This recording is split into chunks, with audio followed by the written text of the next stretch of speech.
أعوذ بالله من الشيطان الرجيم بسم الله الرحمن الرحيم قال المؤلف رحمه الله تعالى ونفعنا به بعلومه وبأسراره في الدارين آمين يا رب العالمين قال الله تعالى في كتابه الكريم وهو أصدق القائلين أعوذ بالله من الشيطان الرجيم بسم الله الرحمن الرحيم يا الله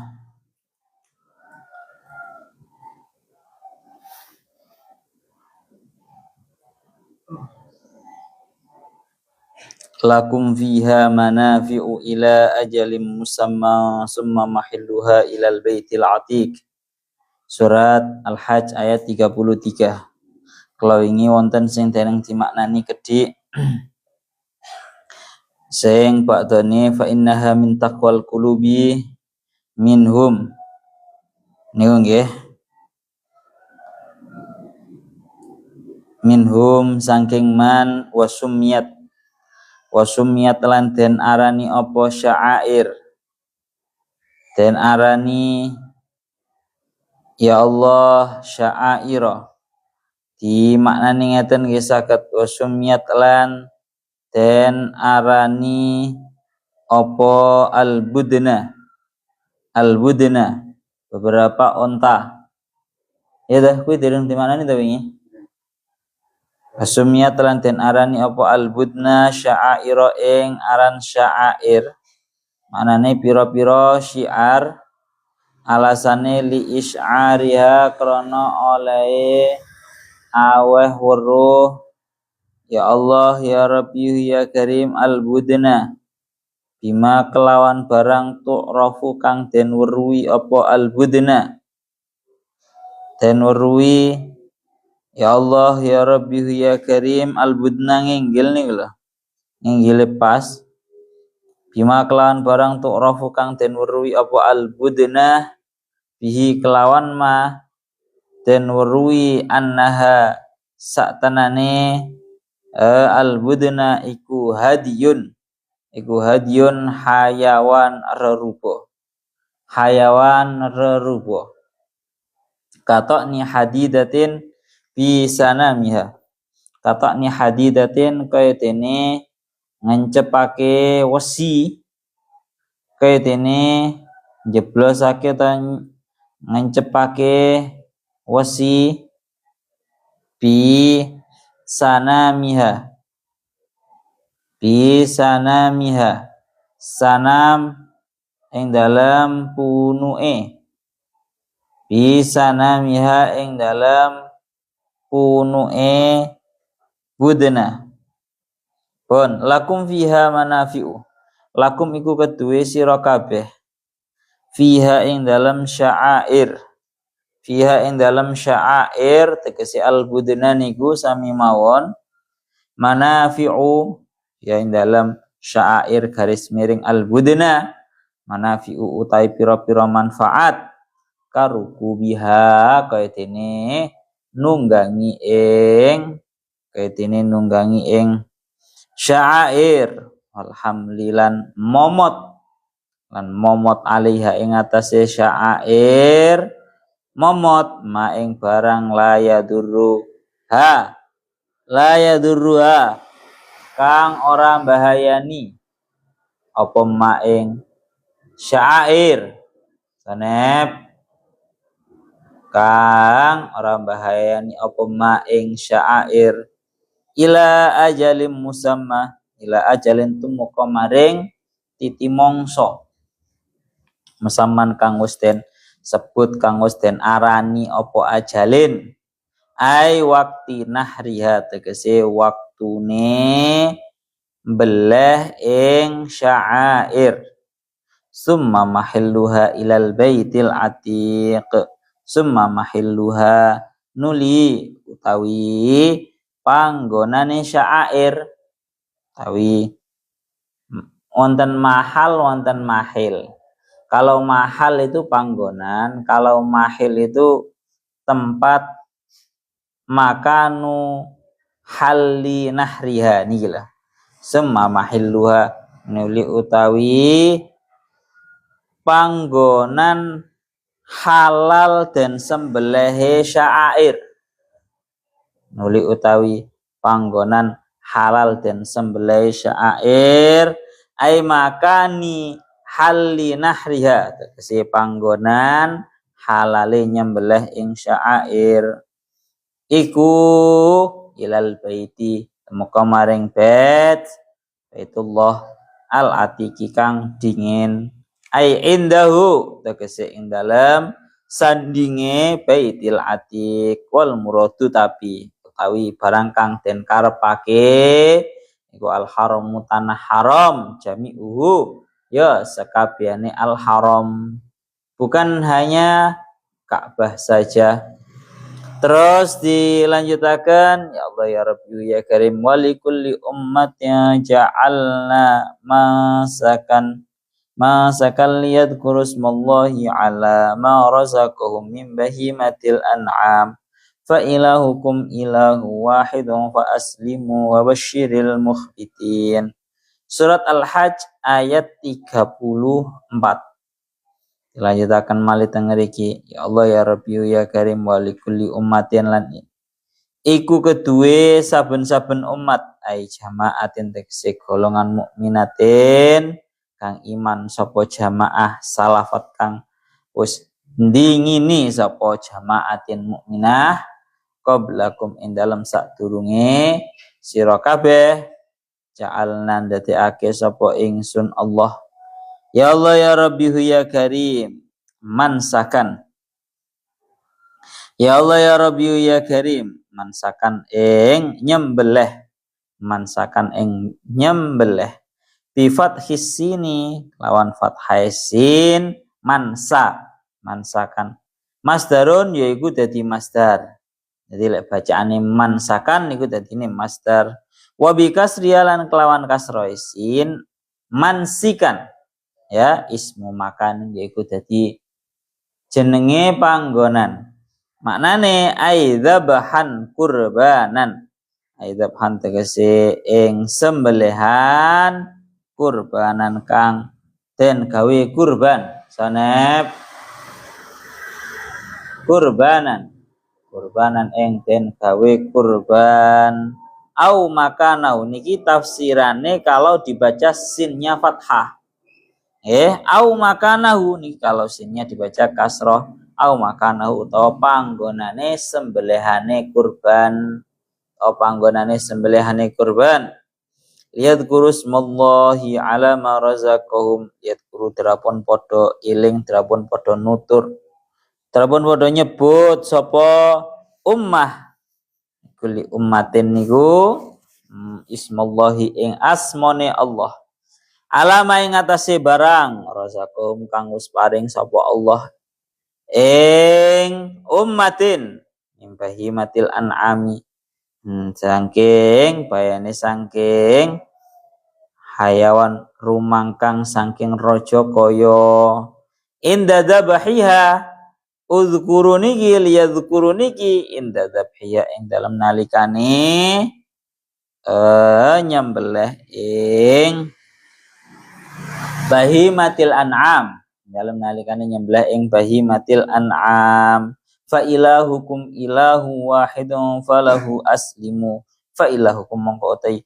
pangeran sira kabeh iku ilahun pangeran wahidun kang siji yang esa falahu mongko iku maring ilahun mongko mung iku maring ilahun wahid aslimu podo nuruta sapa sira kabeh utawa aslimu podo pasrah sira kabeh ai ingqadu iki maknane ingqadu tegese podo nuruta sapa sira kabeh Allah ya Rabbi ya Karim wa basyiril mukhbitin wa basyir lan bebungao sapa sira Muhammad niki al mukhbitina ing wong kang podo taat wong kang padha taat wong kang padha andhap asor ail muti'ina tegese wong kang padha taat al mutawaddiina kang padha andhap asor alladzina idza dzukirallahu wajilat qulubuhum was-sabirina 'ala ma asabahum wal muqimis sholati wa mimma razaqnahum yunfiqun. Alladzina idza alladzina nyatane wong akeh idza dzukira kang den tutur kang ari kalane den tutur sapa Allah Gusti Allah wajilat mongko wedi ai khafat tegese wedi sapa apa kulubum pira-pira atine alladzina wasabirina lan wong kang padha sabar alama ing atase barang asabahum kang mekernani apa ma ing ya Allah sabirin minal balaya bayane saking pira-pira cupa wal muqimis shalah lan pira-pira wong kang padha jumenengake ing salat pira-pira kang padha jumenengake ing salat fi auqatiha ing dalem pira-pira waktu ini muqimis shalah wa mimma razaqnahum yunfiqun wa mimma lan saking barang lan ing setengah saking barang razaqnahum kang wis maringi sapa ingsun Allah ing ya Allah ya Rabbi ya Karim alladzina atau al-mukhbitin saya mawon razaqnahum kang wis maringi sapa ingsun ing mukhbitin yunfiquna padha sedekah utawa ngetokake nafkah padha sedekah sapa mukhbitin ya tasaddaquna tegese padha sedekah sapa mukhbitin pun sak menten mawon. Sebelum kalau melanjutkan ke pelajaran yang sak mangke, kalau ini ada yang belum saya jelaskan tentang wa may yu'azzim sya'airallahi fa innaha min taqwal qulub.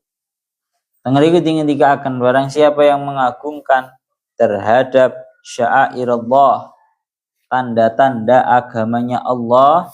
Dalam hal ini kalau menurut Syekh Jalaluddin Al-Mahalli dispesifikkan perihal yang namanya al-budnah atau onta-onta yang menjadi atau digunakan untuk sebuah penghormatan untuk tanah haram.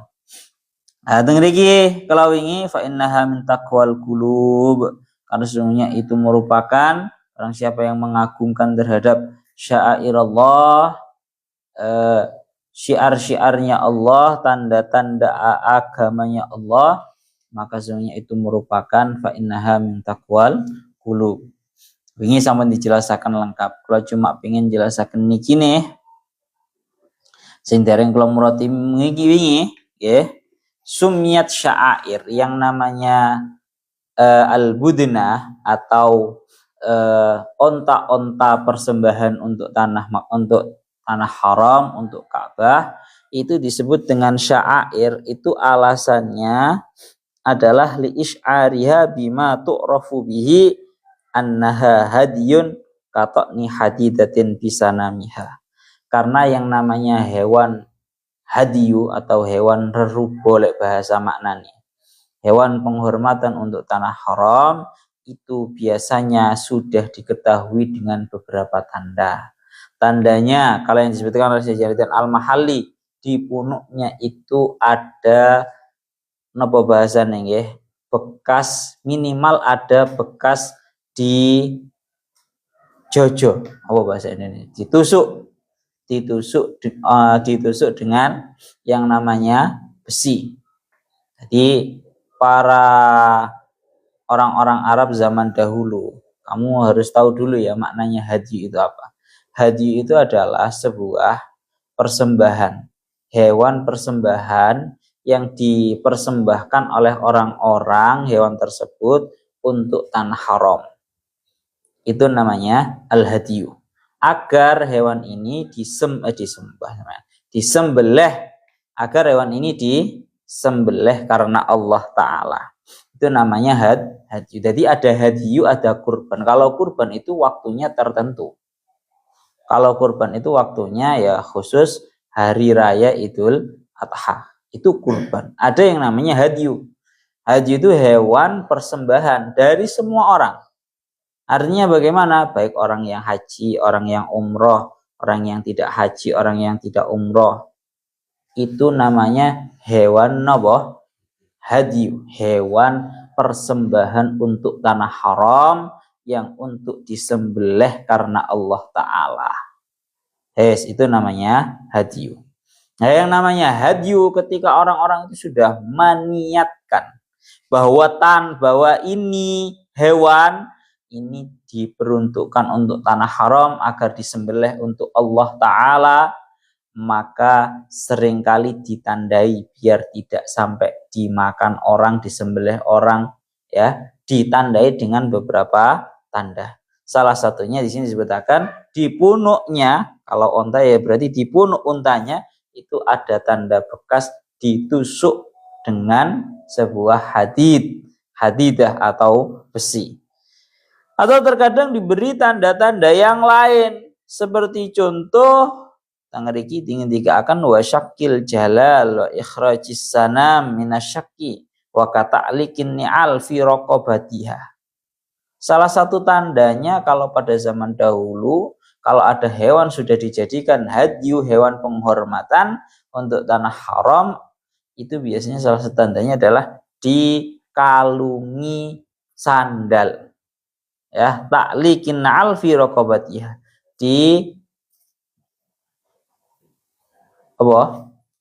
Lehernya itu dikalungi sandal. Pun itu salah satu dari beberapa tanda-tandanya hadyu.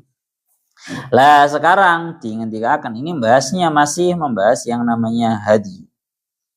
Ya Allah ya Rabbi ya Karim, tangriki ingin dikatakan pundi wau lakum fiha niki nggih. Lakum fiha manafi'u ila ajalim musamma summa mahilluha ilal baitil atiq.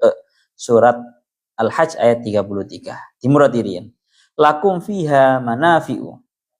Bagi kalian semua di dalam hewan-hewan persembahan terdapat manfaat untuk kalian semua.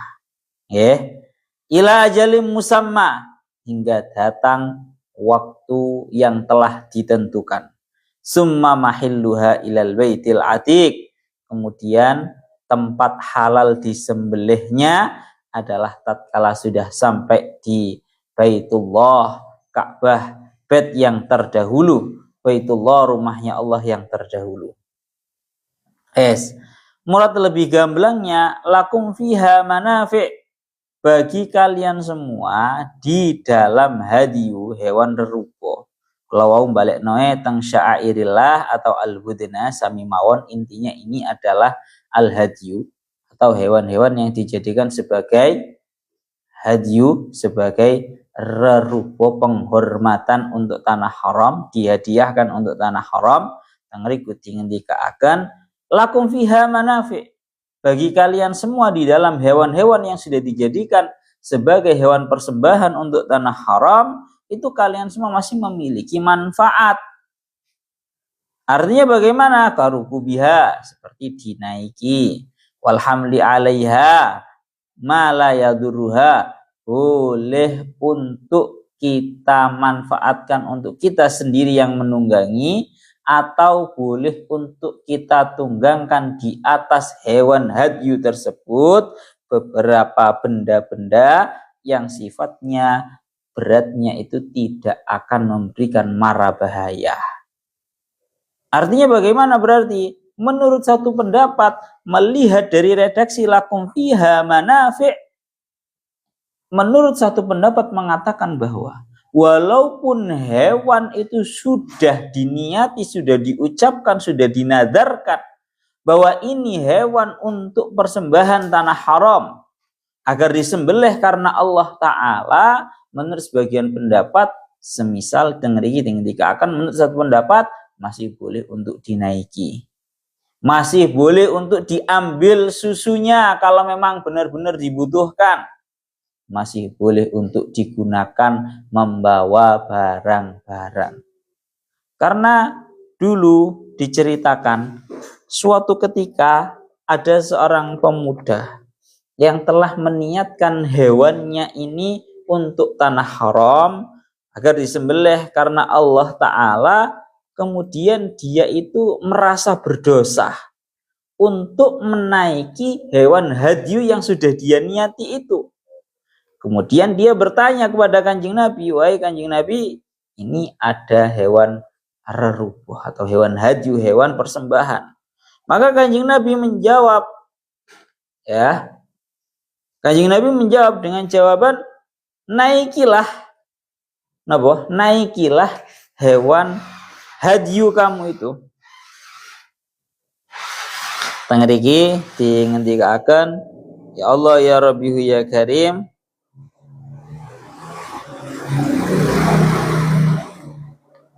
Ini ya, dalam tafsirnya Syekh Mutawalli Asy'arawi, beliau dawuh ngoten. Jadi ceritanya memang seperti itu. Naikilah, tidak masalah. Maka menurut satu pendapat itu maksudnya adalah ya Allah ya Rabbihu ya Karim, kita boleh untuk menaiki. Menurut satu pendapat, lakum fiha manafi'u, bagi kalian semua, kalian masih memiliki manfaat-manfaat di dalam hewan-hewan hadyu. Jadi menurut satu pendapat masih boleh untuk dinaiki, masih boleh untuk dijadikan sebagai alat transportasi untuk membawa barang-barang.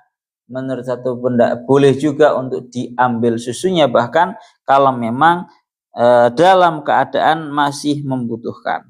Wa ana tengriki dikaaken niki sing kula kama sabata fis sahihain an Anas anna Rasulullah sallallahu alaihi wasallam ra'a rajulan yasuku badanatan qala urkubha. Suatu ketika ada seseorang yang dipirsani kalian Kanjeng Nabi. Seorang pemuda ini dipirsani Kanjeng Nabi dalam keadaan menggiring sebuah onta badanah. Onta badanah digiring oleh seorang pemuda ini. Kemudian Kanjeng Nabi ndawuh urkub bae, tumpakono iku, untamu iku tumpakono, aja mek digiring tok, tumpakono. Maka dia menjawab, seorang pemuda itu menjawab, qala innaha badanatun. Ya Rasulullah, niku merupakan sebuah onta-onta yang sudah dijadikan sebagai hewan hadyu atau hewan persembahan untuk tanah haram agar disembelih karena Allah. Maka Kanjeng Nabi tetap menjawab, wis ta urkubha. Kanjeng Nabi tetap menjawab agar seorang pemuda tersebut itu menaiki hewan hadyunya itu tadi. Tadi sebuah hewan yang sudah diniatkan, dinadarkan untuk tanah haram sebagai hewan hadyu, itu menurut satu pendapat kita masih boleh untuk memanfaatkan.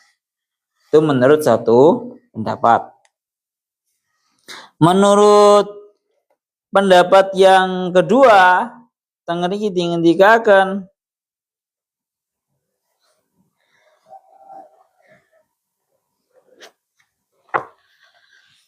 ya Allah ya Rabbihu ya Karim.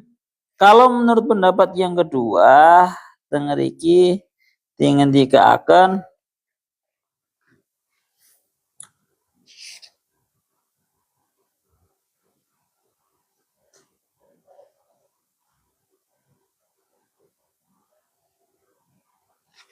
penjatan apa tadi? Dan niki. Jadi menurut pendapat yang kedua, tengeriki dingendikaken, ya Allah ya Rabbihu ya Karim. Ahaduana lakum antantafi'u biyadil bahaim ila an tusammuha dhahiyatan wa hadyan. Fa idza fa'altum dzalika falaysa lakum antantafi'u bihi. Wa hadza qaulu Ibnu Abbas wa Mujahid wa Atha wa Qatadah wa Dhahak. Jadi pendapat yang pertama tadi merupakan pendapatnya Imam Ibnu Abbas. Tapi menurut pendapat yang lain, lakum fiha ay fil budna manafi'u ma tasmiyatiha hadyan bi antar kabua idah tajtum ilaiha wa antashrabu albanaha idah tarartum ilaiha ila ajalim musamma yakni ila antan haruha hadihi wa riwayah as-saniyah an Abbas radhiyallahu anhuma wa huwa ikhtiyarus Syafi'i. Jadi ada yang mengatakan ya Allah ya Rabbihu ya Karim. Jadi ini merupakan pendapat yang didawahkan kalian Imam Ibnu Abbas yang didukung oleh Imam Asy-Syafi'i. Niku membahas masalah lakum fiha manafi'. Dilanjutkan malih tengriki dingendikaken manfaatnya di sini, maksudnya manfaat yang bagaimana? Dawuhnya Al-Imam Syekh Mutawil Asy'arawi, beliau dawuh tengeriki yang namanya manfaat itu baik manfaat dunyawiyah atau manfaat ukhrawiyah. Rupane napa? Manfaat yang dunyawiyah bahwa kita walaupun itu hadyu tapi masih boleh untuk dimanfaatkan. Itu yang pertama. Yang kedua itu kan manfaat dunyawiyah. Yang kedua ada manfaat yang sifatnya ukhrawi. Manfaat ukhrawi yaitu kita atau seseorang yang mengorbankan atau menjadikan hewannya itu sebagai hewan penghormatan, sebagai hadyu, itu akan diberikan ganjaran yang sangat besar oleh Allah Ta'ala besok di akhirat. Pun ila ajalim musamma ay waqti nahriha, boleh untuk kita manfaatkan sampai waktu yang telah ditentukan. Rupane nopo? Waktu nahriha, waktu penyembelihannya hewan hadyu tersebut. Summa mahilluha ay makanu hilli nahriha ilal baitil atiq. Kemudian tempat penyembelihan, tempat boleh disembelihnya hayawan hadyu tengriki tinggal akan ilal baitil atiq, tatkala berada di sampingnya Baitullah al-Atiq atau rumahnya Allah Ta'ala yang terdahulu. Yakni ai indahu, yakni disandingnya di sisinya Baitullah al-Atiq. Tapi denger iki tinggi akan berarti nyembelih kudu nang Ka'bah berarti. Enggak. Wal murad al-haramu jami'u. Yang dimaksud di sini adalah seluruh tanah haram. Jadi enggak harus di dalam Ka'bah mboten, tapi boleh pokoknya di seluruh tanah haram. Pun denger iki ngoten. Surat Al-Hajj ayat 33. Dilanjutkan malih. Walikulli ummatin ja'alna ma sakal yadhkuru ismallahi ala ma razaqahum min bahimatil an'am fa ilahukum ilahu wahidun fa aslimu wa basyiril mukhbitin. Surat Al-Hajj ayat 34. Walikulli ummatin ja'alna mansaka, dan bagi tiap-tiap umat telah aku jadikan sebuah penyembelihan. Liyadhkuru ismallah, agar mereka menuturkan namanya Allah.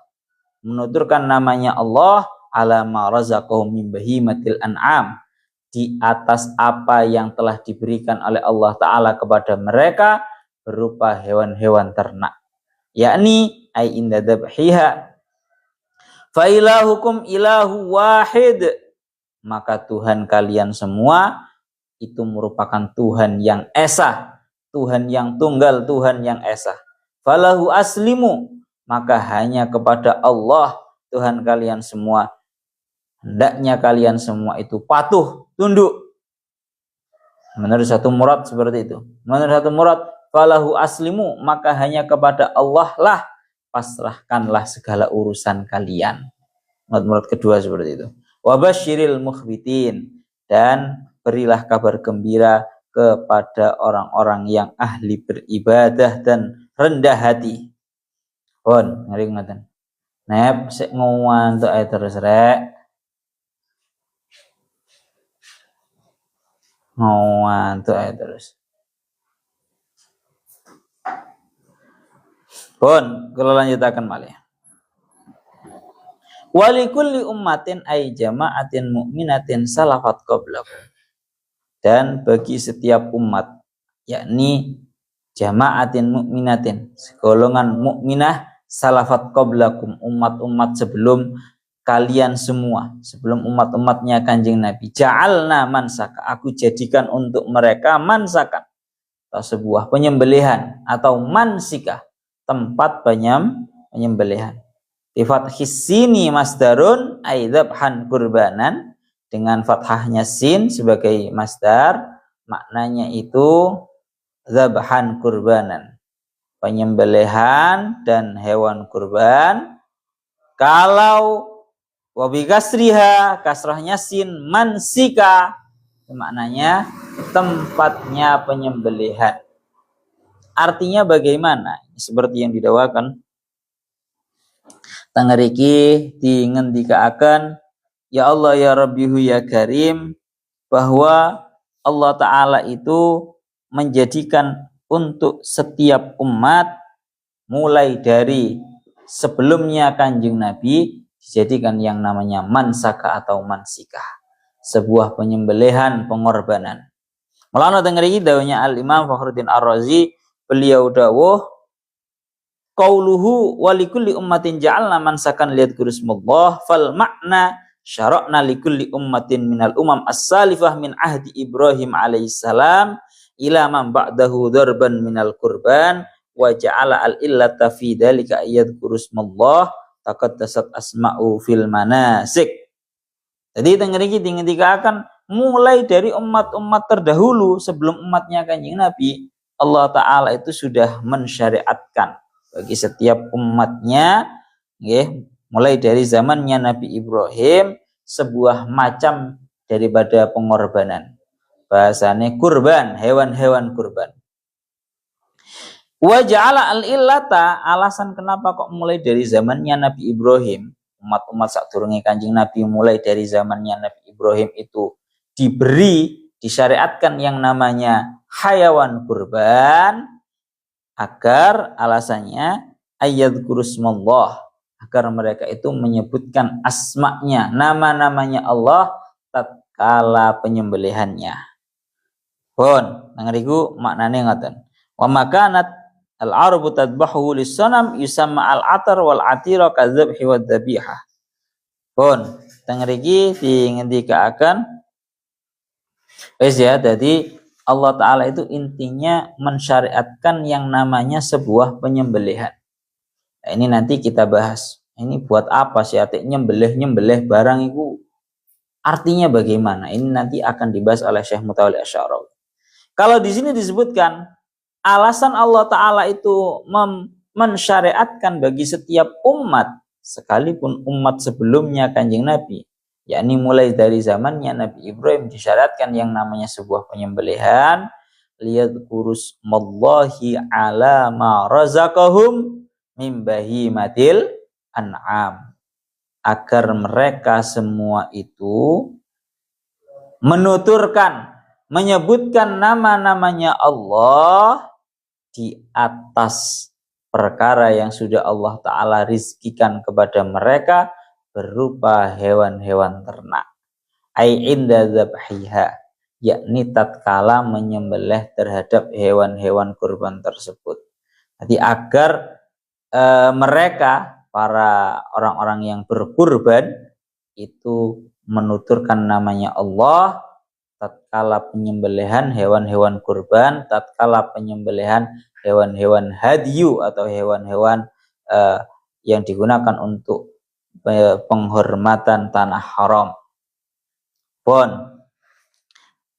kok bisa Allah Ta'ala mensyariatkan yang namanya penyembelihan? Ini tengeriki dingendikaaken, dan di atas penyembelihan kita disunnahkan untuk mengucapkan Allahu Akbar, Allahu Akbar, Allahu Akbar. Ya, seperti dawuhnya Syekh As-Sawi, bi antakulu inda dzabhiha, dengan gambaran kalian semua mengucapkan tatkala menyembelih hewan-hewan kurban atau menyembelih hewan-hewan hadyu, mengucapkannya bismillah, Allahu Akbar, Allahumma inna hadza minka wa ilaika. Ya. Bismillah, aku sembelih dengan menyebut namanya Allah. Wallahu Akbar, dan Allah Maha Besar. Allahumma inna hadza minka wa ilaika. Ya Allah, sungguh hewan ini berawal dari Engkau dan akan kembali kepada Engkau. Ini yang dibaca tatkala menyembelih hewan kurban. Allahumma inna hadza minka wa ilaika. Nanti kalau dalam sebagian doa ada yang ada ditambah dengan fataqabbalha, ya, fataqabbalhu, terimalah ya Allah. Bon. Sekarang dawuhnya Syekh Mutawalli Asy'arawi, banyak sekali orang-orang itu yang mempertanyakan, bukankah yang namanya sebuah penyembelihan itu merupakan tindakan apa bahasanya, Pak? Menyembelih tindakan yang kriminal atau kejam. Nah, bahwa merupakan tindakan yang kriminal atau kejam. Apakah itu tidak bertentangan dengan apa yang dibaca? Bacaannya pakai Bismillahirrahmanirrahim dengan menyebut namanya Allah. Kan sunnah ya. Kalau di dalam masalah menyembelih, kalau seperti yang didhawuhaken di dalam kitab fikihnya, kalau menurutnya Al-Imam Asy-Syafi'i hanya sekedar sunnah untuk membaca bismillah ketika menyembelih. Yang kedua, kalau pendapatnya Imam Abu Hanifah mengatakan wajib untuk membaca yang namanya bismillah. Lama-lama Syekh Mutawalli Asy'ari beliau itu sampai dawuh, apa gunanya? Ini kan menyisakan sebuah pertanyaan bahwa kok iso-iso orang yang menyembelih itu disunnahkan atau diwajibkan, disyariatkan untuk membaca Bismillahirrahmanirrahim. Apakah itu tidak bertentangan? Penyembelihan itu kan tindakan kejam. Sedangkan Bismillahirrahmanirrahim itu maknanya adalah kasih sayang. Apakah itu tidak bertentangan? Dawuhnya Syekh Mutawalli Asy'ari seperti itu. Hanya beliau menjawab, yadhkurullaha fi kulli syai'in wa yashkuruhu ala kulli ni'matin yanaluha min bahimatil an'am. Kita itu menyebutkan nama-namanya Allah Ta'ala di dalam segala sesuatu dan mensyukurinya atas segala nikmat yang kita peroleh, terutama dalam urusan bahimatil an'am atau hayawan ternak. Jadi menyebutkan nama Allah itu ya tujuannya untuk kita itu berterima kasih, bersyukur. Menurut tengeri kita dilanjutkan lidzalika nadzkurullah inda dzabhi. Oleh karena itu kita menyebut namanya Allah ketika disembelih. Alasannya dengan ucapan bismillah Allahu akbar. Limadza? Kenapa? Li'anna dzabha izhaku ruhin khalaqahallah wa makana laka antuzhiqaha bi iradatik. Nah, ini gila.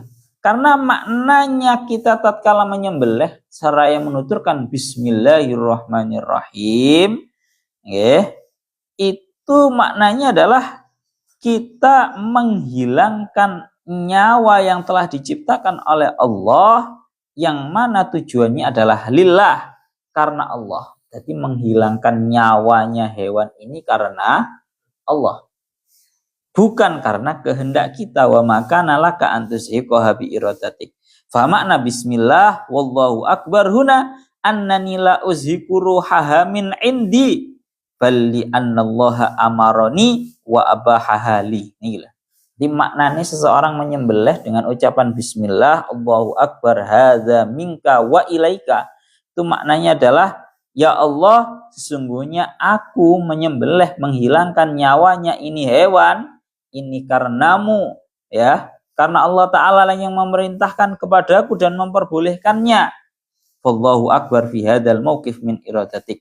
Maka Allah Ta'ala ini adalah motif terbesar. Allahu akbar. Maka Allah Ta'ala adalah motif terbesar di dalam kita menyembelih sebuah hewan, bukan dari keinginan kita.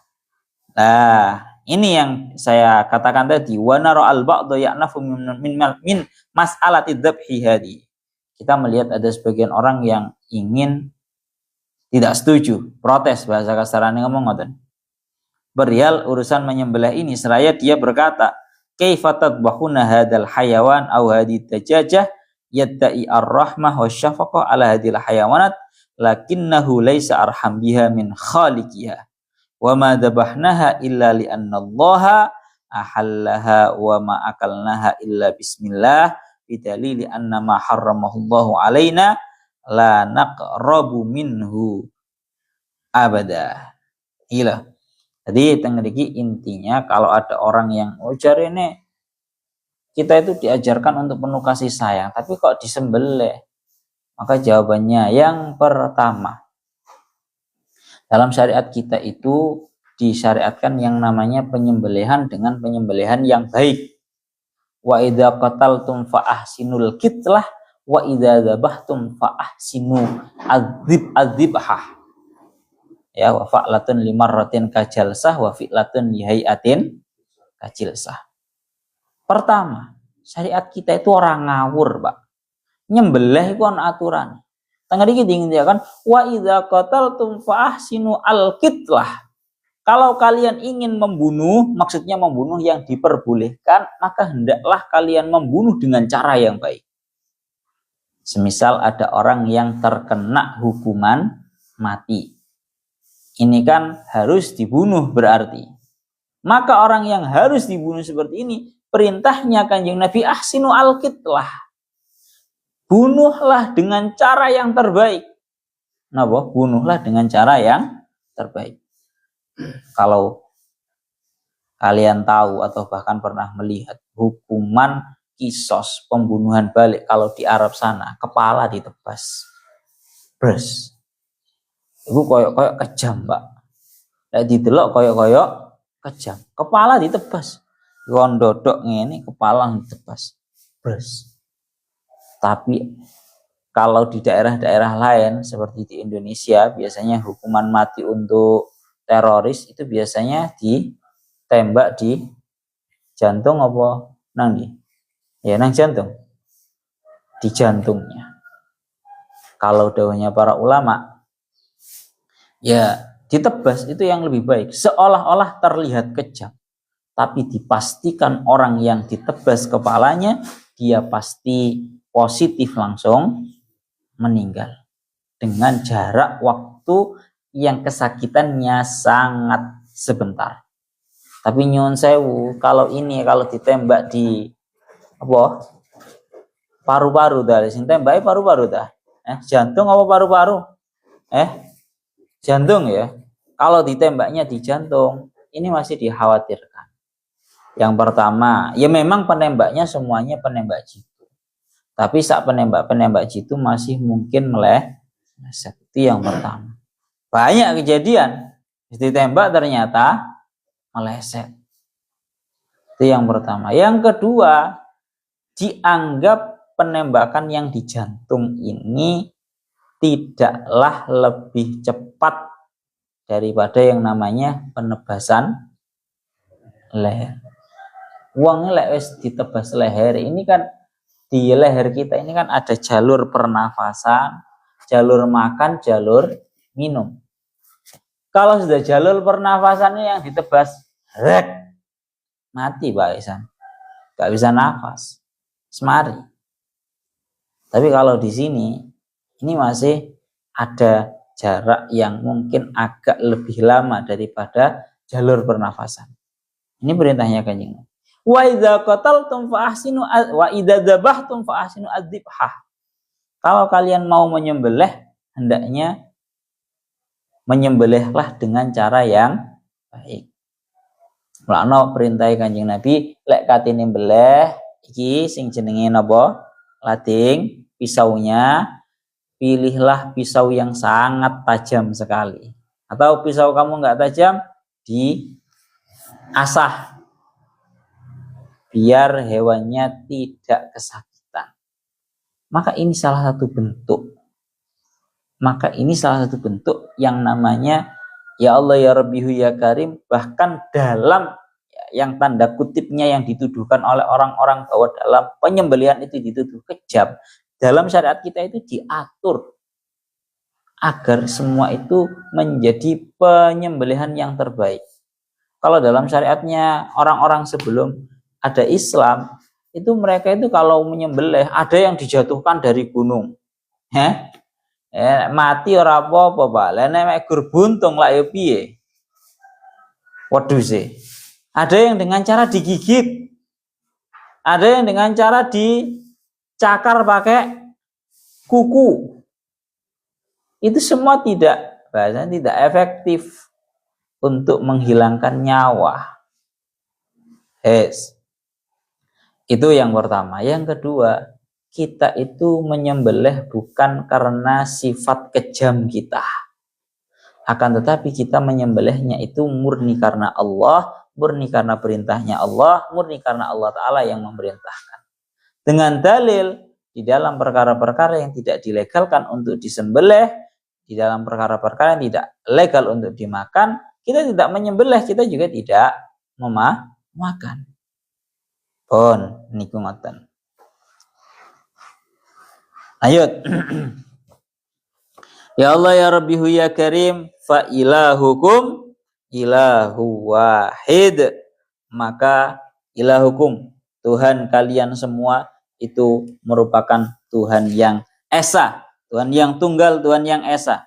Ai in ikhtalafat asy-syara'i'u min ummatin li ummatin fa iyyaka an tadunna an hadza min ilahin wa hadza min ilahin, innama huwa ilahun wahidun yusyari'u li kulli ummatin ma yunasibuha. Kalau menurut tafsirannya Syekh Mutawalli Asy'arawi fa ilahukum ilahu wahid, maka walaupun setiap umat itu memiliki syariatnya masing-masing, akan tetapi jangan sampai ada prasangka bahwa itu merupakan syariat dari Tuhan satu. Syariatnya umat ini berbeda, berarti ini syariat dari Tuhan dua. Enggak, itu semua ilahun wahid. Fungsinya, hikmahnya Allah Ta'ala memang mensyariatkan sebuah syariat bagi setiap umat dengan syariat yang sesuai dengan keadaan dan juga zamannya setiap umat. Matuke lek zaman biyen iku koyok ngene. Contoh zaman biyen niku lek klambi kena najis iku gak kena disuceni. Tapi kudu digunting. Zaman biyen. Ya. Zaman saiki repot. Ra duwe klambi Pak awake. Bolak-balik tuh kelambi, sehingga syariat awak dhewe kalau ada najis ya cukup dibasuh. Niku ngoten. Kalau menurut tafsirannya Al-Imam Syekh Mutawalli Asy'arawi, wa ilahukum ilahu wahid. Ya Allah ya Rabbi ya Karim. Menurut satu pendapat mengatakan tafsirannya fa ilahukum ilahu wahid ay fala tadhkuru ala dabaihikum ghairismillah. Tuhan kalian semua itu satu. Artinya bagaimana? Jangan kalian menyebutkan nama-nama lain di dalam penyembelihan. Jadi nyembelih Pak, iku ojo sampai ada penyebutan kepada yang lain selainnya Allah.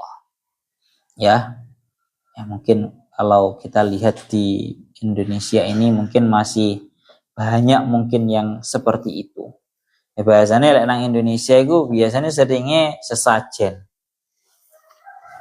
Ada sebagian yang menyembelih sapi, menyembelih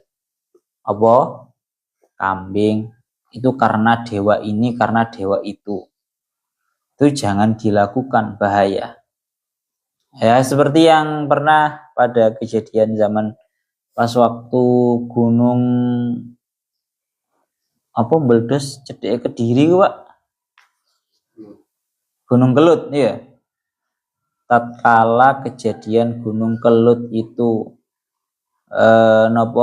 meledos, banyak sekali yang pada waktu itu masih ada pengadatan menyeblungno sapi nang jerone gunung.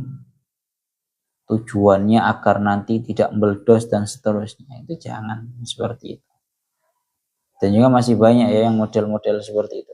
Yang bahasanya sifatnya itu bahasanya memberikan persembahan untuk dewa laut, untuk dewa sawah. Kan nenek toh. Itu jangan sampai diniatkan untuk dewa-dewa ngono kuwi ojo. Tapi kalau sedekah bumi tujuannya ini matur suwun kepada Allah Ta'ala, boleh. Sedekah laut ya itu untuk karena Allah Ta'ala boleh, kalau tidak terjadi yang namanya penghambur-hamburan harta, tidak menyebabkan harta tersia-sia. Yes, ini aja terlalu lebar nyamping-nyamping ya Pak. Lanjut. Ilahukum ilahu wahid falahu aslimu. Maka hanya kepada Allah Ta'ala lah kalian itu menurut. Ai ingqadu, tunduk menurut. Menurut satu tafsirnya Syekh Jalaluddin Al-Mahalli. Kalau tafsirannya Syekh Mutawalli Asy'arawi falahu aslimu, aslama yuslimu, aslama itu maknanya adalah menyerahkan.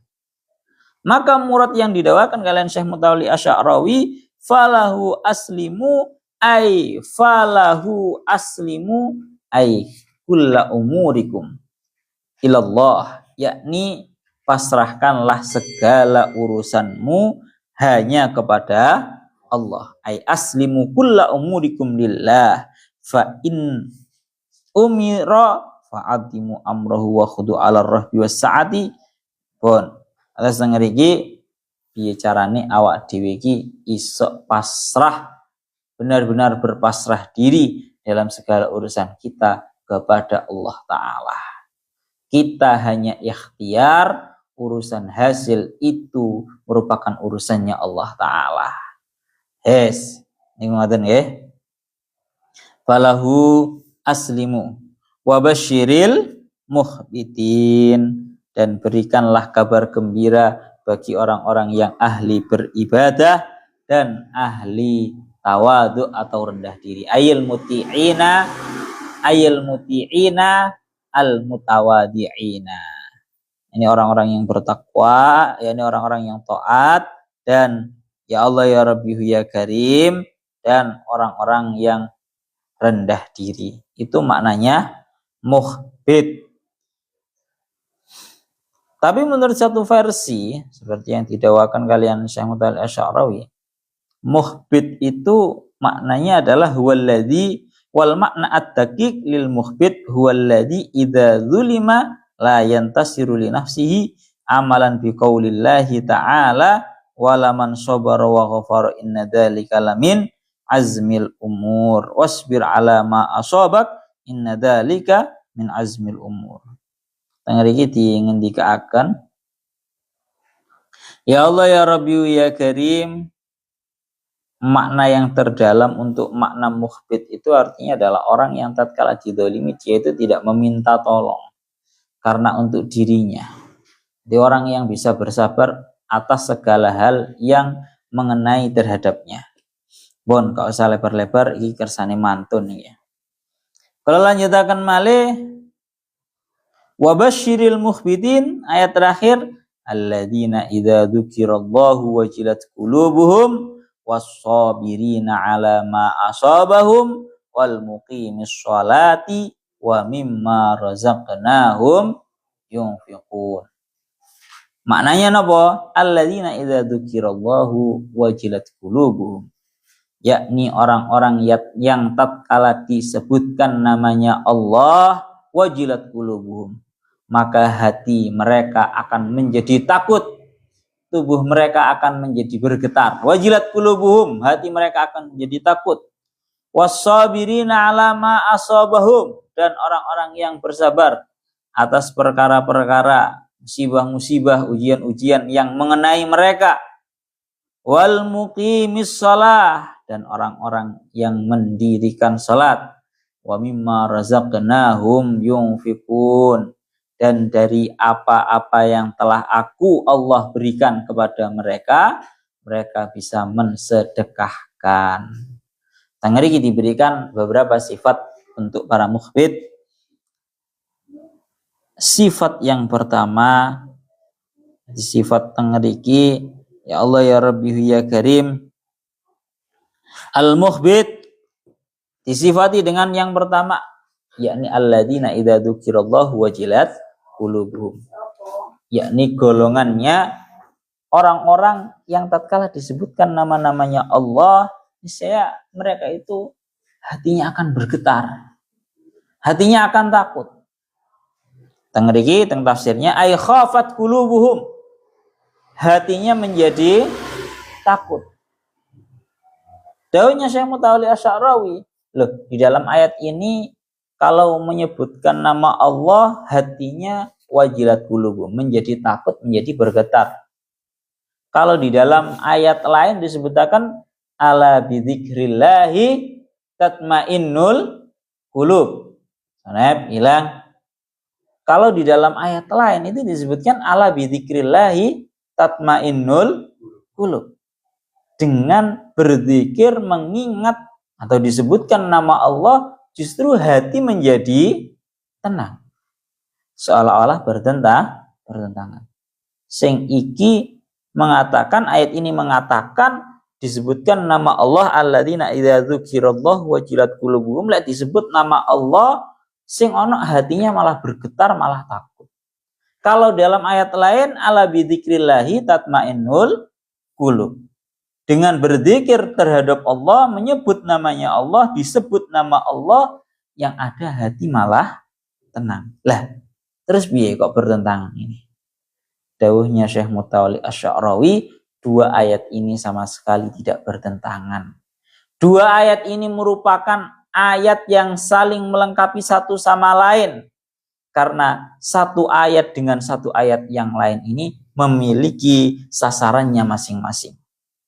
Berarti kapan seseorang itu tatkala disebutkan namanya Allah, hatinya akan menjadi bergetar dan juga takut. Dan kapan seseorang itu tatkala disebutkan namanya Allah, hatinya akan menjadi tenang. Dawuhnya Syekh Mutawalli Asy-Sya'rawi, memang benar. Ayat ini benar. Wajilat qulubuhum, khafat qulubuhum. Hatinya akan menjadi takut, hatinya akan menjadi bergetar. Itu bagi para manusia-manusia pendosa. Napa? Bagi para manusia-manusia yang berdosa, yang banyak dosa, dan bagi para manusia-manusia yang tanda kutipnya mereka memiliki rasa takut terhadap Allah Ta'ala, terhadap keagungannya Allah Ta'ala. Maka kalau disebutkan namanya Allah, hati mereka yang ada malah takut dan juga bergetar. Paham ya? Le awak dewe sebenarnya bukan hanya pendosa, akan tapi setiap orang yang hadir di dalam hati mereka kewibawaannya Allah Ta'ala, haibatullah. Sehingga yang ada di dalam hati mereka akan merasa takut. Kalau ada orang pendosa, itu tatkala disebutkan nama Allah, yang ada hati mereka itu khafat, wajilat qulubuhum. Hatinya menjadi takut, hatinya menjadi bergetar. Karena yang dibayangkan, ya Allah, yang dibayangkan adalah kalau disebutkan nama Allah adalah kesalahan-kesalahan dia. Yang konsekuensinya dia akan terbayangkan siksaan-siksaannya Allah Ta'ala kepada dia kalau Allah Ta'ala tidak memaafkan. Mulanya dikatakan khafat qulubuhum, wajilat qulubuhum. Berarti begitu juga sebaliknya. Ala bidzikrillahi tatmainnul qulub. Hatinya para manusia itu akan menjadi tenang, menjadi antang, menjadi tumakninah tatkala disebutkan namanya Allah. Itu bagi orang-orang yang tidak memiliki dosa, bagi orang-orang yang ahli taat, bagi orang-orang yang di dalam hatinya hanya tergambarkan kebaikannya Allah, sekalipun pendosa. Paham ya? Jadi antengnya hati, tenangnya hati dengan bergetarnya, takutnya hati tergantung apa yang kita bayangkan dari asma'nya Allah Ta'ala itu. Paham ya? Kalau kita, sekalipun kita itu bukan pendosa, semisal umpama mawon orang ahli ibadah, kathah yang ahli ibadah niku yang dibayangkan itu hanya takut kepada Allah Ta'ala. Ya hatine wedi, Pak. Haibatullah, mahabatullah. Ya.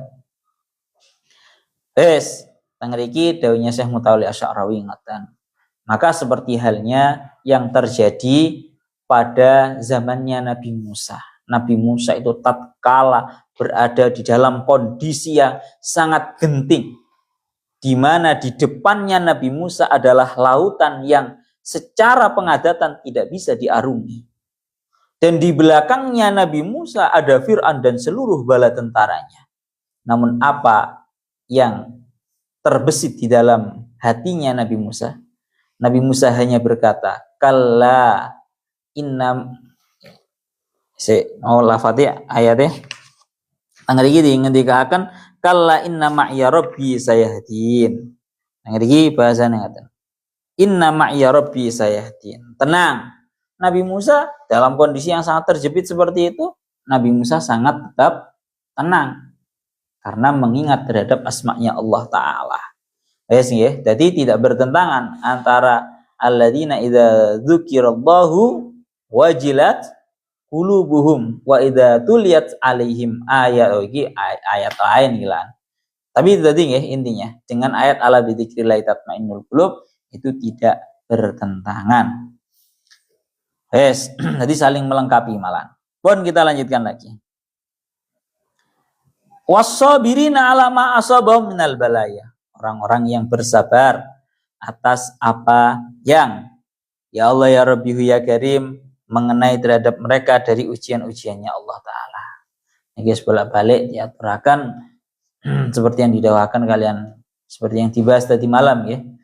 Kelas yang paling minim dimiliki oleh seorang hamba menghadapi ujian-ujiannya Allah Ta'ala yang pertama adalah bersabar. Ya. Untuk yang lebih atas lagi, wa in kunta a'la min dalika farridha wat taladzud.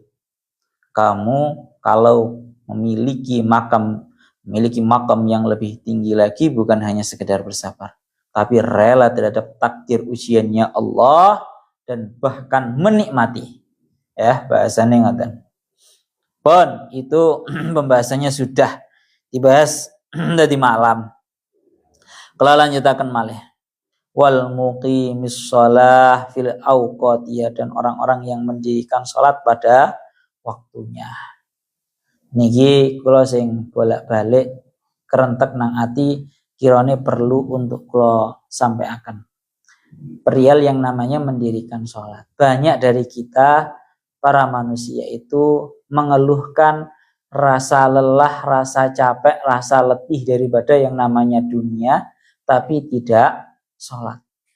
Menunggu lah akhirnya lah sahabat ya Pak.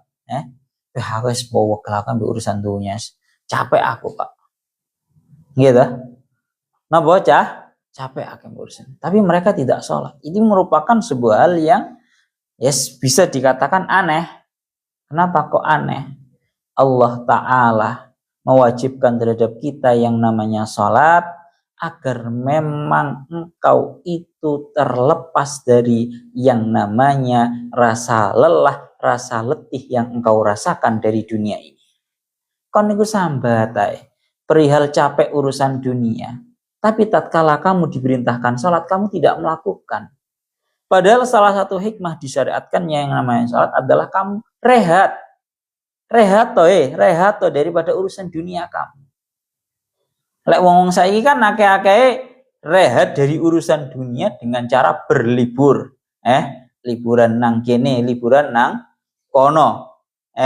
Kan ngono. Padahal Allah Ta'ala sudah menyiapkan cara terbaik agar kamu itu di dalam merasakan letihnya yang namanya dunia ini, seluruh kegiatan dunia ini kamu rehatkan dengan cara sholat. Dan lebih anehnya lagi, ini kita manusia biasa kayak awak dhewe ngene iki, Pak.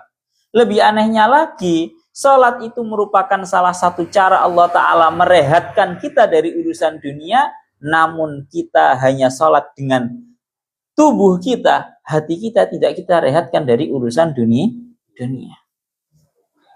Ana iku mang kudune awak dhewe kudune ini kula dhewe ngisih belajar kudune awak dhewe salat iku khusyuk.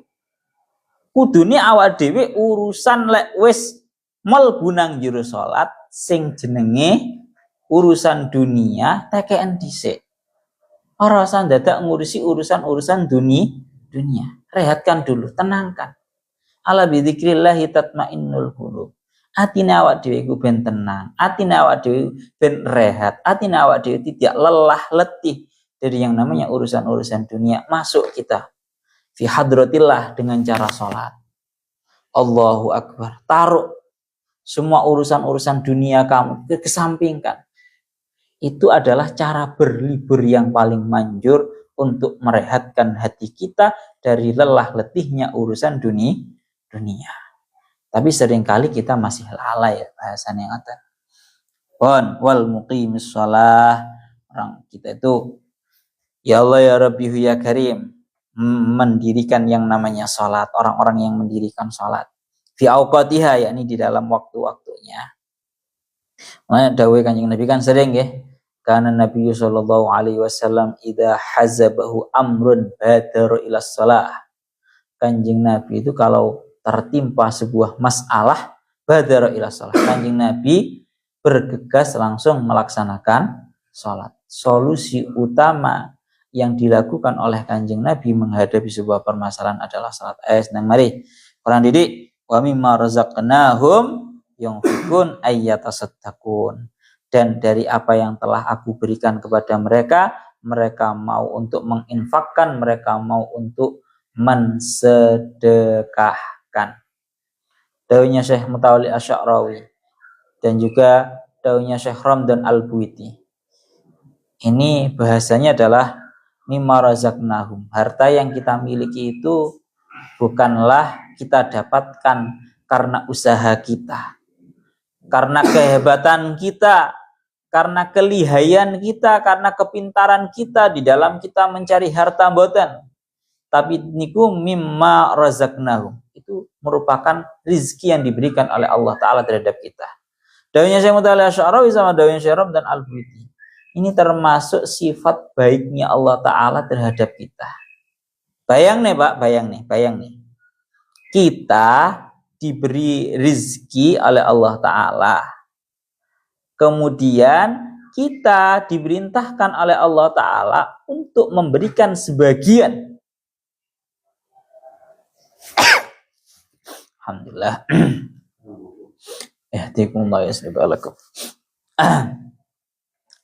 Kita lanjutkan. Termasuk daripada sifat baiknya Allah Ta'ala terhadap kita adalah napa idzatil. Awak dewe dikei rizki kalian Gusti Allah. Kemudian oleh Allah Ta'ala itu diperintahkan agar disedekahkan untuk yang lainnya. Dan ketika kita menyedekahkan sebagian rizki yang diberikan oleh Allah Ta'ala terhadap kita, kita ini diberi ganjaran. Paham? Warai segi baiknya. Kalau dawanya Syekh Mutawalli Asy'arawi sama Syekh Ramdan Al-Buiti di dalam ayat lain, man dzalladzi yuqridullaha qardan hasanan fayudha'ifu lahu ad'afan katsirah. Siapa yang mau man dzalladzi yuqridullaha qardan hasanah? Siapa yang mau menghutangi terhadap Allah dengan hutang yang sangat baik, maka dia akan dilipat gandakan oleh Allah Ta'ala kepadanya rizkinya. Kan cara nalar kan mestine lho ya, umpama Bagas ngekei duit nang Sonep, nyah nep tak kei duit 100.000, tapi njaluk tolong dari uang 100.000 berikan sebagian dari uang 100.000 itu semisal kepada Gilang kalau memang membutuhkan uang. Mbo 50.000, mbo 20.000, mbo 30.000 kekno. Mestine kan kalau ini uang dari Bagas diberikan kepada Sonep agar Sonep mensedekahkan kepada yang lainnya, katakan kepada Gilang, mestine kan gak perlu untuk memberikan ganjaran. Kan ngono to, Pak? Cara bahasanya Bagas, ora perlu tak ganti wong kowe tak kei duit 100.000 kabeh. Umpama menyedekahkan, tak perintahkan untuk menyedekahkan kepada yang lainnya, ya gak perlu tak ganti dengan yang lain, gak perlu tak kei ganjaran, gak perlu dilipat gandakan. Tapi Allah Ta'ala mboten kados ngoten. Tatkala Allah Ta'ala memberikan rizkinya kepada kita sangat banyak, kemudian Allah Ta'ala memerintahkan kepada kita, man dzalladzi yuqridullaha qardan hasanan fayudha'ifu lahu ad'afan katsira. Iku berikan kepada orang-orang yang berbutuh. Allah Ta'ala menggantikan dengan ganjaran dan dilipat gandakan. Pun niku ngoten. Wal budna ja'alnaha lakum min sya'airillahi lakum fiha khairun fadhkurusmallahi 'alaiha shawafa fa idza wajabat junubuha fakulu minha wa atimul qani'a wal mu'tarra kadzalika sakharnaha lakum la'allakum tashkurun. Surat Al-Hajj ayat 36. Ilahuna wallahu a'lam bissawab.